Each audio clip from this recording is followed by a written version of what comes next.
Price the Lord. Hallelujah. യേശുവേ നന്ദി, യേശുവേ സ്തോത്രം.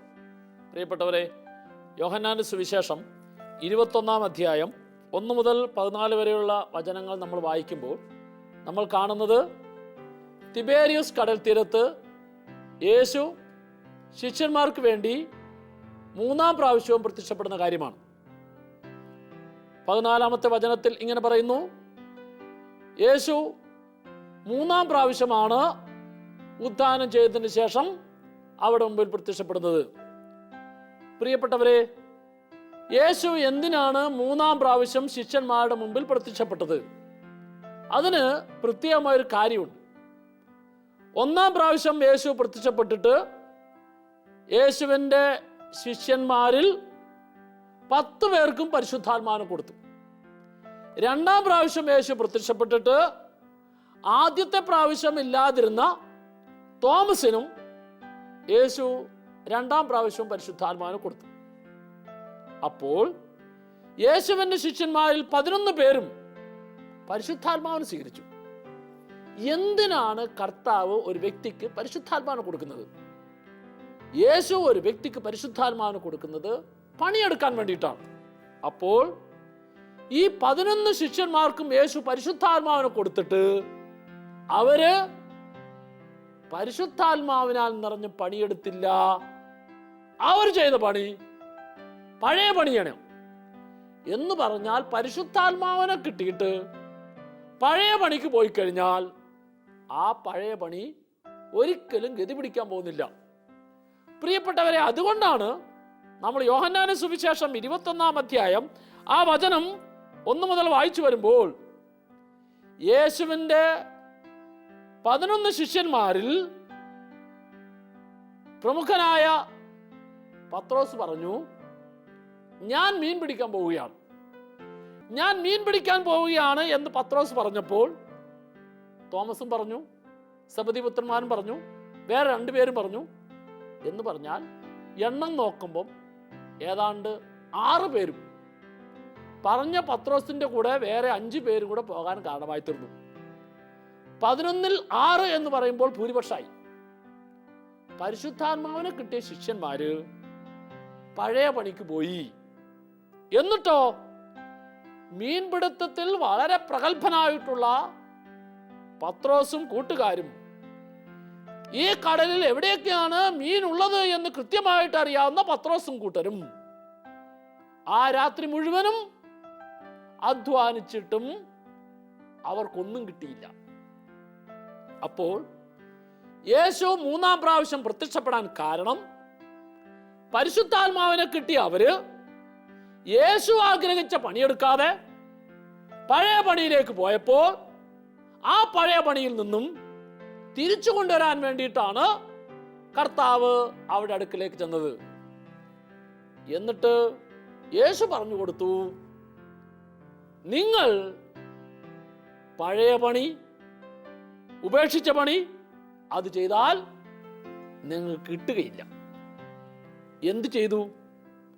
യേശു പറഞ്ഞു, ഒരു മീനും ഇല്ല എന്ന് സ്ഥിരീകരിച്ചിരുന്ന അതേ വെള്ളത്തിൽ പത്രോസിനോട് പറഞ്ഞു, വള്ളത്തിന്റെ വലതുവശത്ത് വലയിറക്കുക.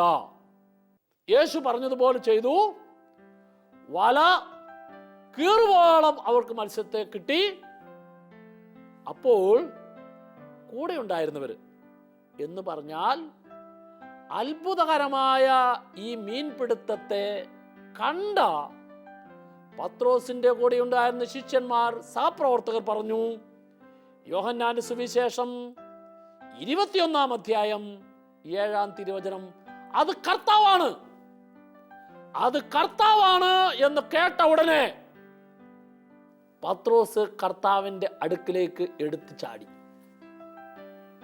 പ്രിയപ്പെട്ടവരെ, നമ്മൾ മനസ്സിലാക്കേണ്ടത്, ജീവിതത്തിൽ ഇന്നലകളിൽ നിന്നോട് കർത്താവ് ഉപേക്ഷിക്കാൻ ആവശ്യപ്പെട്ടതും നീ ചെയ്യരുത് എന്ന് പറഞ്ഞതായ പ്രവൃത്തികളിൽ നീ വീണ്ടും ചെയ്യാൻ പോയാൽ ആ ചെയ്യുന്ന പ്രവർത്തനത്തിൽ നിനക്കൊരിക്കലും വിജയിക്കാനായിട്ട് സാധിക്കില്ല.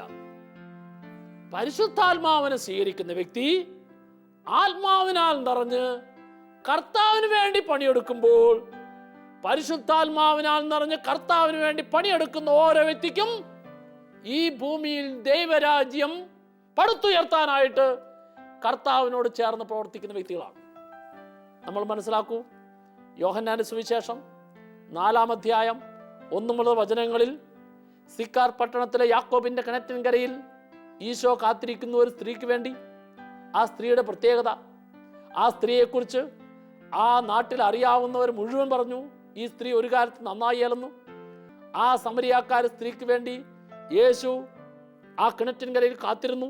അവളിലുണ്ടായിരുന്ന അന്ന് വരെയുള്ള പാപത്തിന്റെ മാലിന്യങ്ങൾ മുഴുവൻ അടങ്ങിയ ജീവിത മൺകുടത്തെ യേശു ക്രിസ്തുവിന് മുമ്പിൽ എന്നേക്കുമായി അവൾ അടിയറ വെച്ചപ്പോൾ യേശു അവൾക്ക് ജീവന്റെ ജലം കൊടുത്തു. യേശു അവൾക്ക് പരിശുദ്ധാത്മാവിനെ കൊടുത്തു. ഇനി ശ്രദ്ധിക്ക്, ഈ പരിശുദ്ധാത്മാവിനെ സ്വീകരിച്ച, ജീവന്റെ ജലം സ്വീകരിച്ച, ജീവന്റെ ശക്തി സ്വീകരിച്ച ആ സ്ത്രീ ഒരു കാലത്തും നന്നായി അല്ലെന്ന് ആരെല്ലാമാണോ തന്റെ കുറിച്ച് പറഞ്ഞത്, അവിടെ എല്ലാം മുമ്പിൽ പരിശുദ്ധാത്മാവിനെ കൊടുത്ത് അവൾ ജീവിക്കാൻ തുടങ്ങി. പരിശുദ്ധാത്മാവിനാൽ നിറഞ്ഞ് പണിയെടുക്കാൻ തുടങ്ങി. അപ്പോൾ എന്ത് സംഭവിച്ചു? യോഹന്നാന്റെ സുവിശേഷം 4-ാം അധ്യായം 39 മുതൽ 42 വചനം ഇങ്ങനെ സാക്ഷ്യപ്പെടുത്തുന്നു. ആ സമരിയാക്കാരി സ്ത്രീയുടെ ജീവിത സാക്ഷ്യം മൂലം, എന്താ സമരിയാക്കാരി സ്ത്രീയുടെ പ്രത്യേകത? അവൾക്ക് യേശു കൊടുത്ത ജീവന്റെ ജലം, യേശു കൊടുത്ത പരിശുദ്ധാത്മാവിനാൽ നിറഞ്ഞ ആ സ്ത്രീയുടെ ജീവിത സാക്ഷ്യം മൂലം സമരിയായിൽ യേശുവിനെ കുറിച്ച് അറിയാത്തവരെല്ലാം യേശുവിനെ കുറിച്ച് അറിയാനും അവരെല്ലാം യേശുവിൽ വിശ്വസിക്കാനും കാരണമായി തീർന്നു. അവര് യേശുവിനെ നിർബന്ധിച്ചു, ഞങ്ങളുടെ കൂടെ താമസിക്കുക. യേശു അവരോടൊപ്പം താമസിച്ചു എന്ന് ദൈവത്തിന്റെ വചനം രേഖപ്പെടുത്തുകയാണ്. പ്രിയപ്പെട്ടവരെ, സമരിയാക്കാരി സ്ത്രീയിൽ നിറഞ്ഞ ദൈവത്തിന്റെ പരിശുദ്ധാത്മാവ് ആ സ്ത്രീയിലൂടെ സമരിയ ദേശം മുഴുവനും അവളുടെ സുവിശേഷ വേലയുടെ ഭാഗമായി, അവളുടെ ജീവിത സാക്ഷ്യത്തിന്റെ ഭാഗമായി ആ ഗ്രാമത്തിലുണ്ടായിരുന്ന, ആ പട്ടണത്തിലുണ്ടായിരുന്ന ആൾക്കാർ മുഴുവൻ ദൈവരാജ്യത്തിലെ അംഗങ്ങളായി മാറി.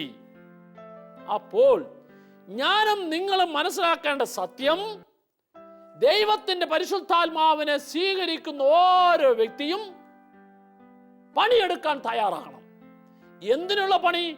ദൈവരാജ്യ വിസ്തൃതിക്കുള്ള പണി. എങ്ങനെയുള്ള പണി? പാപജീവിതത്തെ, ദുശീല ജീവിതത്തെ, തിന്മയുടെ ജീവിതത്തെ പരിപൂർണമായി ഉപേക്ഷിച്ചുകൊണ്ട് നിന്റെ ജീവിതം കണ്ട്, നിന്റെ പ്രവൃത്തി കണ്ട്, ഇതാണ് ദൈവരാജ്യം, ഇതാണ് ദൈവരാജ്യത്തിലെ അംഗമായിരിക്കുന്ന വ്യക്തിയുടെ ഗുണമെന്ന് നിന്നിലൂടെ മറ്റുള്ളവർക്ക് മനസ്സിലാക്കാൻ സാധിക്കണം. പ്രിയപ്പെട്ടവരെ, ഉദ്ധിതനായ കർത്താവ് ശിഷ്യന്മാരുടെ മുമ്പിൽ തിബേരിയൂസ് കടൽ തീരത്ത് പ്രത്യക്ഷപ്പെട്ടത്, ഞാൻ നിങ്ങൾക്ക് പരിശുദ്ധാത്മാവിനെ തന്നത് പഴയ പണിയെടുക്കാൻ വേണ്ടിയല്ല, പരിശുദ്ധാത്മാവിനാൽ നിറഞ്ഞ് ദൈവരാജ്യ വിസ്തൃതിക്കുള്ള പണിയെടുക്കാൻ വേണ്ടിയിട്ടാണ്. Price the Lord, praise the Lord. പ്രിയപ്പെട്ടവരെ, കുറച്ച് നാളുകൾക്ക് മുമ്പ് ഡിവൈൻ ധ്യാന കേന്ദ്രത്തിൽ 6-ാം പ്രാവശ്യവും ധ്യാനിക്കാമെന്നൊരു സഹോദരൻ, ആ സഹോദരൻ 6-ാം പ്രാവശ്യത്തെ ധ്യാനത്തിന് കയറുന്നതിന് മുമ്പ് അയാൾ എൻ്റെ അടുക്കൽ വന്നു. മദ്യപിച്ചിട്ട് അയാൾ വന്നിരിക്കുന്നത്. ആ സഹോദരൻ എന്നോട് പറയുകയാണ്, ഞാനിവിടെ 5 പ്രാവശ്യം ധ്യാനം കൂടി. വർഷങ്ങളായിട്ട് എന്നെ പിടികൂടിയിരിക്കുന്ന ഒരു തിന്മ പ്രവൃത്തിയാണ് മദ്യപാനം. ഈ മദ്യപാനം എന്ന ദുശീല പ്രവൃത്തിയിൽ നിന്ന് രക്ഷപ്പെടാൻ വേണ്ടിയിട്ടാണ് കഴിഞ്ഞ 5 പ്രാവശ്യവും ഞാൻ ധ്യാനം കൂടിയത്. കഴിഞ്ഞ 5 പ്രാവശ്യവും ഞാൻ ധ്യാനം കൂടിയിട്ടും എനിക്ക് ഈ മദ്യപാനം എന്ന ദുശീലത്തിൽ നിന്ന് വിടുതൽ കിട്ടുന്നില്ല. ആദ്യത്തെ പ്രാവശ്യം ഞാൻ ധ്യാനം കൂടി കുറേ നാൾ പിടിച്ചിരുന്നു. 2-ാം പ്രാവശ്യം കൂടി കുറച്ച് നാളായി. ഓരോ പ്രാവശ്യവും ധ്യാനം കൂടി കഴിയുമ്പോൾ പിടിച്ചു നിൽക്കുന്നതിൻ്റെ അളവ്, ദൈർഘ്യം കുറഞ്ഞുകൊണ്ടിരിക്കുക. ഞാൻ 2 മാസം മുമ്പ് 5-ാമത്തെ ധ്യാനം കഴിഞ്ഞ് പോയതാച്ചാ ഞാൻ വീണ്ടും മദ്യപിച്ചു. പ്രിയപ്പെട്ടവരെ, ഞാൻ ആ സഹോദരൻ സംസാരിച്ചു, നീ ആദ്യത്തെ പ്രാവശ്യം ധ്യാനം കൂടി കഴിഞ്ഞ് പോയിട്ട്, 2-ാമത്തെ പ്രാവശ്യം ധ്യാനം കൂടി കഴിഞ്ഞ് പോയിട്ട്, മൂന്നാമത്തെ പ്രാവശ്യം ധ്യാനം കൂടി കഴിഞ്ഞ് പോയിട്ട്, നാലാമത്തെ പ്രാവശ്യം ധ്യാനം കൂടി കഴിഞ്ഞ് പോയിട്ട്, അഞ്ചാമത്തെ പ്രാവശ്യം ധ്യാനം കൂടി കഴിഞ്ഞ് പോയിട്ട് നിന്റെ ജീവിത സാക്ഷ്യത്തിലൂടെ എത്ര മദ്യപാനികളെ ഈ ധ്യാന മന്ദിരത്തിലേക്ക് പറഞ്ഞുവിടാൻ നിനക്ക് സാധിച്ചു? അപ്പം അയാൾ പറയുക, എൻ്റെ മദ്യപാനം നിർത്തിയ കാര്യം ഞാൻ ആരോടും പറയുന്നില്ല അച്ഛാ. പ്രിയപ്പെട്ടവരെ, 5 ധ്യാനം കൂടിക്കഴിഞ്ഞിട്ടും എന്തുകൊണ്ടാണ് അവന് അതിൽ പിടിച്ചു നിൽക്കാൻ പറ്റാത്തെന്നറിയാവോ? അവൻ ഓരോ ധ്യാനത്തിലും സ്വീകരിക്കുന്ന പരിശുദ്ധാത്മാവിനാൽ നിറയുന്ന, ഓരോ ധ്യാനത്തിലും സ്വീകരിക്കുന്ന പരിശുദ്ധാത്മാവിന്റെ ചൈതന്യത്തിന് സാക്ഷ്യം വഹിക്കുന്നില്ല. എന്ന് പറഞ്ഞാൽ അവന്റെ ജീവിതം വഴിയായിട്ട് യേശുക്രിസ്തുവിനെ കുറിച്ച് അവൻ പ്രഘോഷിക്കുന്നില്ല. ഞാനോട് പറഞ്ഞു, നീ വന്നിരിക്കുന്ന ഈ 6ാമത്തെ ധ്യാനത്തിൽ നീ എന്ത് ചെയ്യണമെന്നറിയോ? കഴിഞ്ഞ 5 ധ്യാനത്തിൽ കൂടിയിട്ട് ഉപേക്ഷിക്കാൻ പറ്റാത്ത ദുശീലത്തിന്റെ പ്രവൃത്തികളെ എന്നേക്കുമായിട്ട് കർത്താവിന്റെ കരങ്ങളിൽ സമർപ്പിച്ചിട്ട്, കർത്താവിന്റെ കരങ്ങളിൽ നിന്ന് പരിശുദ്ധാത്മാവിനെ സ്വീകരിച്ചിട്ട് ധ്യാനം കഴിഞ്ഞ് നീ തിരിച്ചു പോയാൽ നിന്റെ ഈ മദ്യപാനം എന്നേക്കുമായി ഉപേക്ഷിച്ച ജീവിതത്തെക്കുറിച്ച് എത്ര പേരോട് പറയാവോ അത്രയും പേരോട് നീ പറയണം. എത്ര മദ്യപാനികളെ നിന്റെ ജീവിത സാക്ഷ്യത്തിലൂടെ ഓരോ ആഴ്ചയിലും ഈ ധ്യാനമന്ദിരത്തിലേക്ക് പറഞ്ഞുവിടാവോ, കൂട്ടിക്കൊണ്ടുവരാവോ, അത്രയും പേരെ നീ കൂട്ടിക്കൊണ്ടുവരണം. എന്നിരുന്നാൽ മാത്രമേ നിനക്ക് ഇതിൽ പിടിച്ചു നിൽക്കാൻ സാധിക്കൂ. അങ്ങനെ ഞാൻ അവന് വേണ്ടി ഉപദേശിച്ചു, പ്രാർത്ഥിച്ചു. 6ാമത്തെ ധ്യാനത്തിൽ വിട്ടു. പ്രിയപ്പെട്ടവരെ, 6ാമത്തെ ധ്യാനം കഴിഞ്ഞു. ധ്യാനത്തിന്റെ അവസാനം പരിശുദ്ധാത്മാവിന്റെ അഭിഷേകം സ്വീകരിച്ചു. വലിയ സന്തോഷത്തോടെ ആ സഹോദരൻ തിരിച്ചു വന്നു. ഞാൻ പറഞ്ഞു കൊടുത്ത കാര്യങ്ങൾക്കനുസരിച്ച് അവൻ ധ്യാനം കഴിഞ്ഞ് തിരിച്ചുപോയി. എന്താണെന്നറിയാവോ?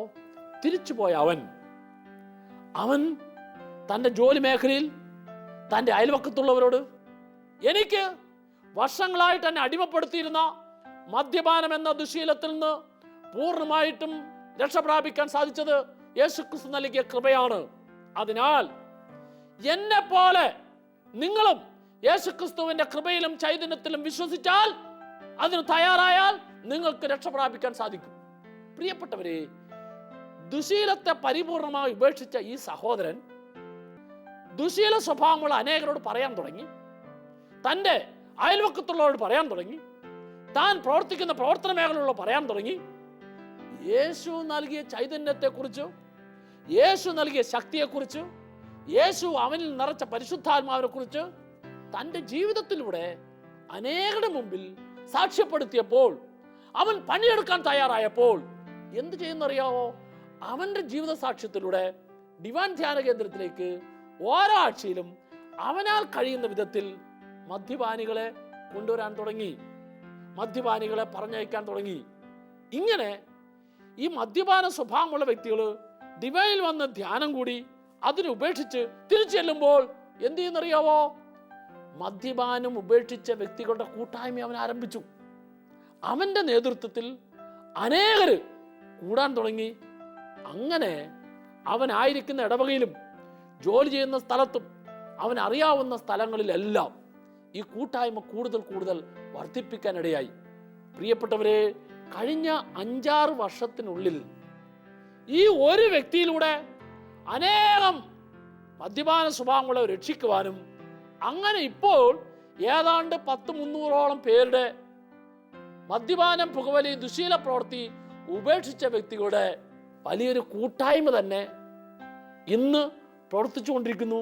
ആ കൂട്ടായ്മയിൽ നിന്ന് വ്യത്യസ്തമായ സ്ഥലങ്ങളിൽ നിന്ന് അനേകര് ഡിവൈൻ ധ്യാനിക്കാൻ വരുന്നു. എന്താ കാരണം? ഒരു വ്യക്തി തങ്ങളുടെ കഴിഞ്ഞ നാളുകളിലെ ദുശീല സ്വഭാവത്തെ മുഴുവൻ കർത്താവിൻ്റെ മുമ്പിൽ അടിയറ വെച്ചിട്ട് പരിശുദ്ധാത്മാവിനെ സ്വീകരിച്ച് പണിയെടുക്കാൻ തുടങ്ങിയപ്പോൾ അവന്റെ പണിയിലൂടെ അനേകരിൽ ദൈവരാജ്യത്തിന്റെ പ്രവർത്തനം ഉണ്ടാകാനായിട്ട് തുടങ്ങി. പ്രിയപ്പെട്ടവരെ, അവൻ ഈ പണിയെടുക്കാതെ പ്രവർത്തിച്ചപ്പോൾ പരിശുദ്ധാത്മാവിനെ സ്വീകരിച്ച അവൻ പരിശുദ്ധാത്മാവിന് വേണ്ടി പണിയെടുക്കാൻ തയ്യാറാകാതെ വന്നപ്പോൾ അവന് വിട്ടുപോയിരുന്ന മദ്യപാനം വീണ്ടും വീണ്ടും പിടികൂടി. എന്നാൽ പരിശുദ്ധാത്മാവിനെ സ്വീകരിച്ച് പണിയെടുക്കാൻ തയ്യാറായപ്പോഴോ അവനിലൂടെ അനേകരെ രക്ഷപ്പെടുത്താനായിട്ട് അവനിൽ നിറഞ്ഞ പരിശുദ്ധാത്മാവ് പ്രവർത്തിച്ചു. നമ്മൾ ഓരോരുത്തരും മനസ്സിലാക്കണം. യേശുവിന്റെ ശിഷ്യന്മാർക്ക് യേശു പരിശുദ്ധാത്മാവിന് നൽകി. പരിശുദ്ധാത്മാവിന് സ്വീകരിച്ച അവര് പണിയെടുക്കാതെ പഴയ പണിയിലേക്ക് പോയപ്പോൾ ആ പണി ഗതി പിടിച്ചില്ല. പരിശുദ്ധാത്മാവിന് സ്വീകരിക്കുന്ന നിന്റെ പണി ദൈവരാജ്യ വിസ്തൃതിക്ക് വേണ്ടി അനേകരെ മാനസാന്തരത്തിലേക്ക്, ദൈവസ്നേഹ അനുഭവത്തിലേക്ക്, ക്ഷമിക്കുന്ന സ്നേഹത്തിലേക്ക് എല്ലാം കൊണ്ടുവരികയെന്നാണ്. എന്താണ് പരിശുദ്ധാത്മാവിനെ സ്വീകരിക്കുന്ന വ്യക്തിയുടെ പണിയെന്ന് മർക്കോസിന്റെ സുവിശേഷം 16-ാം അധ്യായം അതിൻ്റെ 17-18 തിരുവചനത്തിൽ രേഖപ്പെടുത്തിയിരിക്കുകയാണ്. ഉദ്ധിതനായ കർത്താവ് പ്രത്യക്ഷപ്പെട്ടപ്പോൾ വചനം ഇങ്ങനെ പറയുന്നു.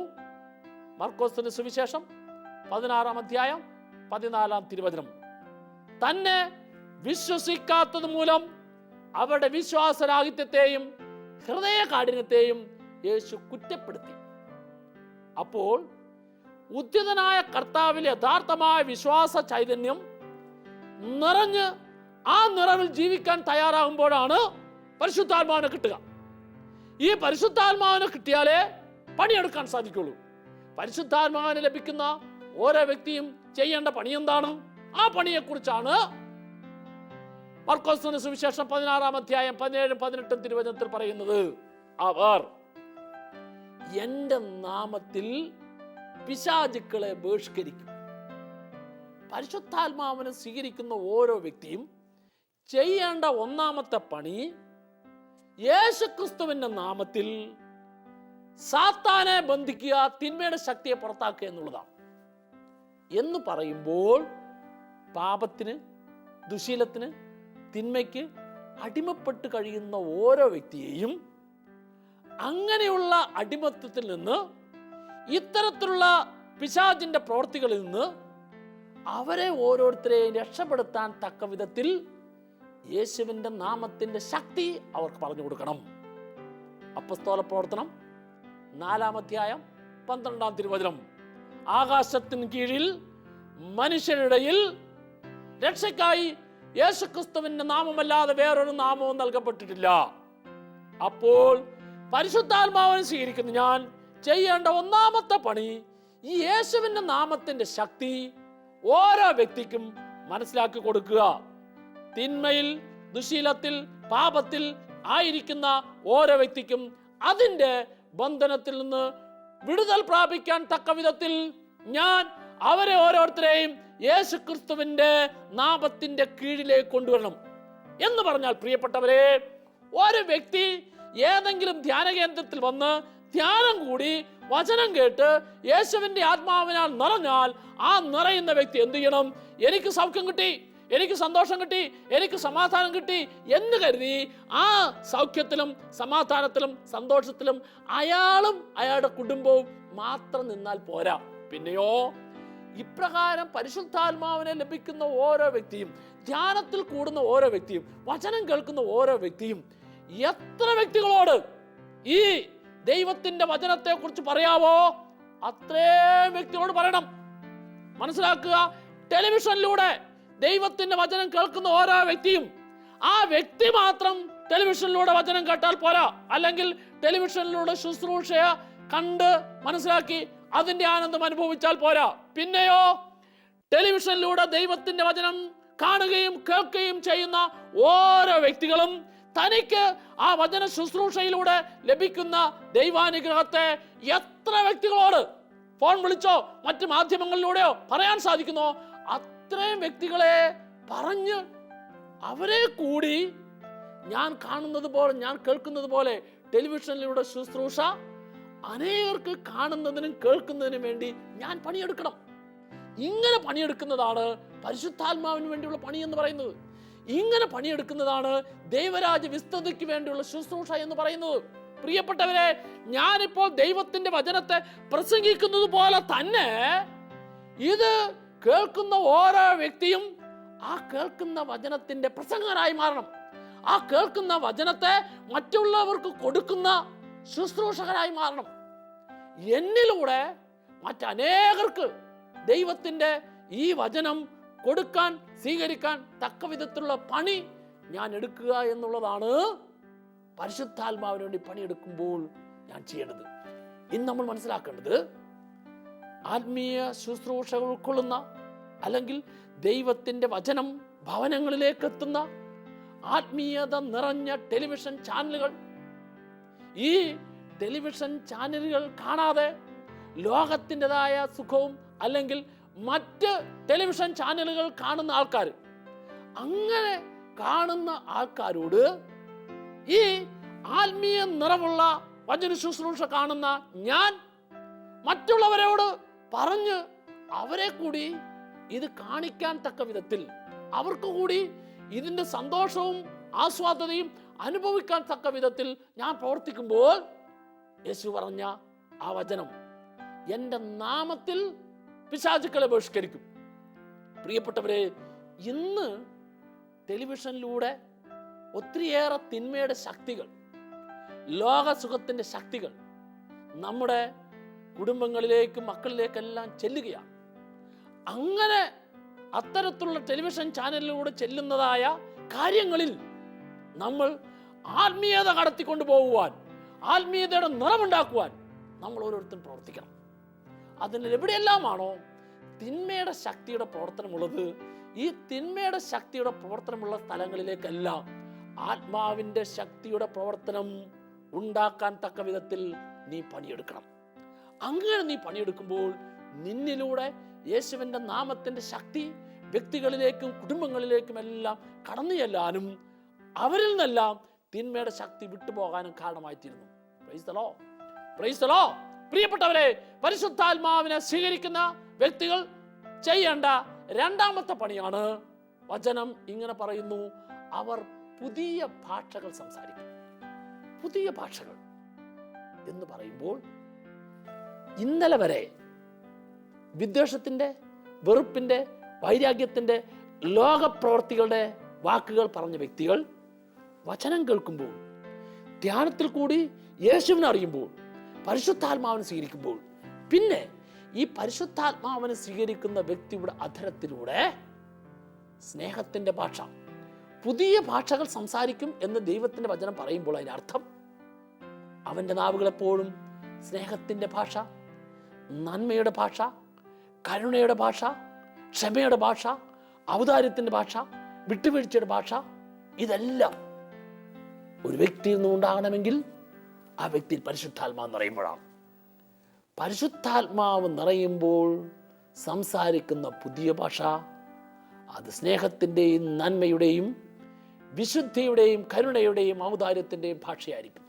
മൂന്നാമത്തെ കാര്യം, അവർ ഈ പരിശുദ്ധാത്മാവിനാൽ നിറയുന്ന വ്യക്തികൾ അവർ സർപ്പങ്ങളെ കയ്യിലെടുക്കും. എന്താ അതിൻ്റെ അർത്ഥം?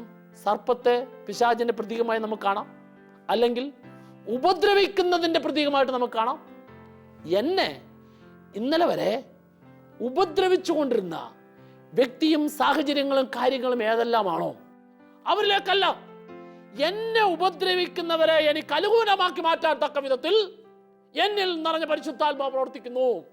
അപ്പോൾ എനിക്ക് ഉപദ്രവമായിരുന്നവരെല്ലാം എനിക്ക് അനുകൂലമായി മാറുന്ന അനുഭവം, എനിക്ക് ഉപദ്രവമായിരുന്ന ആൾക്കാർ മുഴുവൻ എനിക്ക് അനുകൂലമായി തീരുന്നത് എന്നിൽ നിറഞ്ഞ പരിശുദ്ധാത്മാവിനെ പുതിയ ഭാഷയോടെ, സ്നേഹത്തിൻ്റെ, നന്മയുടെ, കരുണയുടെയും ഭാഷയുടെ അവരിൽ ഇടപെടുകയും പ്രവർത്തിക്കുകയും ചെയ്യുമ്പോഴാണ്. Price the Lord. നാലാമത്തെ കാര്യം, അവർ മാരകമായി എന്ത് കുടിച്ചാലും അവര് മരിക്കുകയില്ല. മാരകമായി എന്ത് കുടിച്ചാലും അവരെ ഉപദ്രവിക്കുകയില്ല.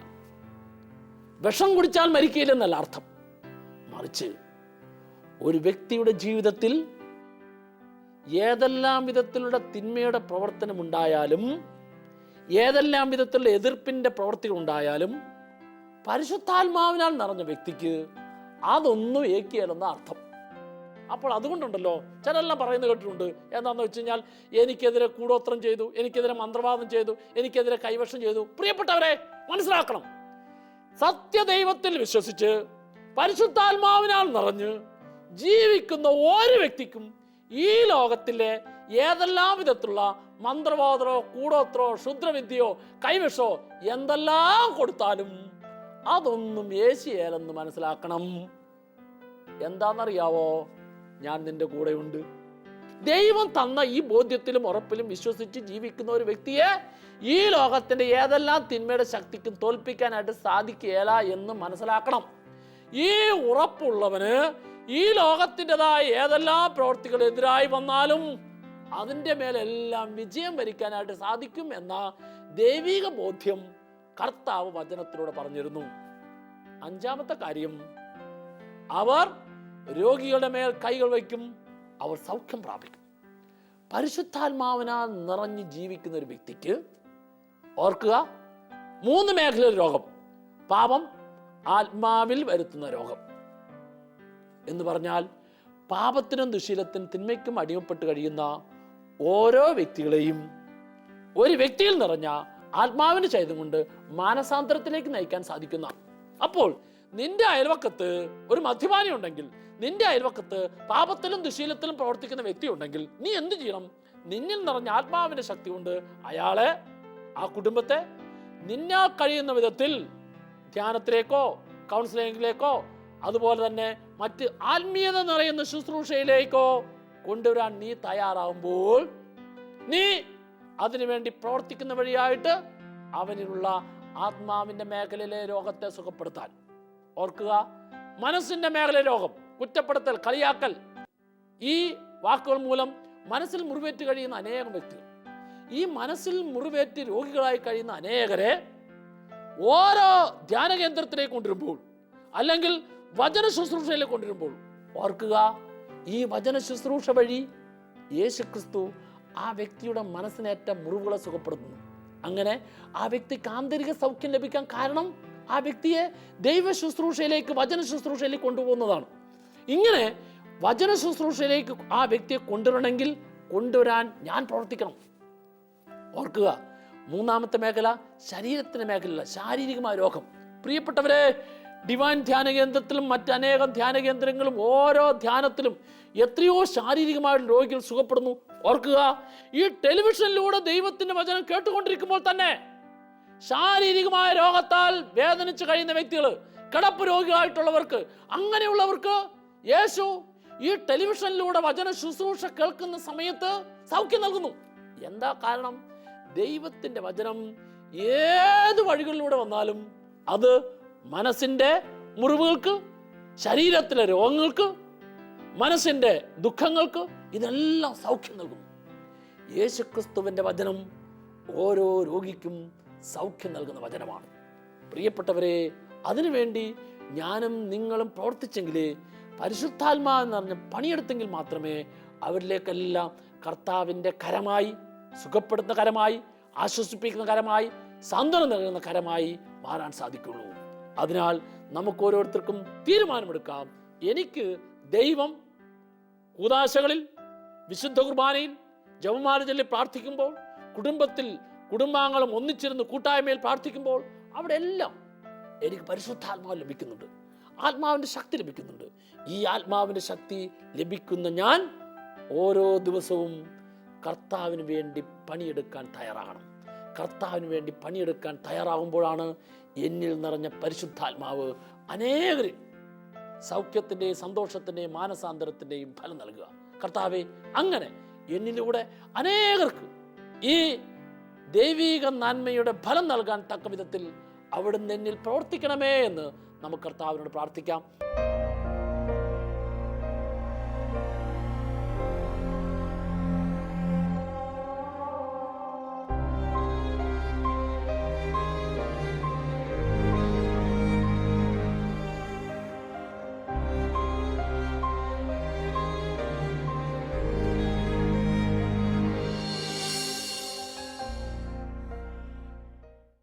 വിശദ വിവരങ്ങൾക്ക് director, divine vision, divine retreat centre, Muringoor, Chalakudy 680316, Kerala, south India. Telephone 0091 480 270 8098, 0091 480 270 2613. Fax 0091 480 270 8097. Email mail.divinetv@gmail.com. Website www.drcm.org.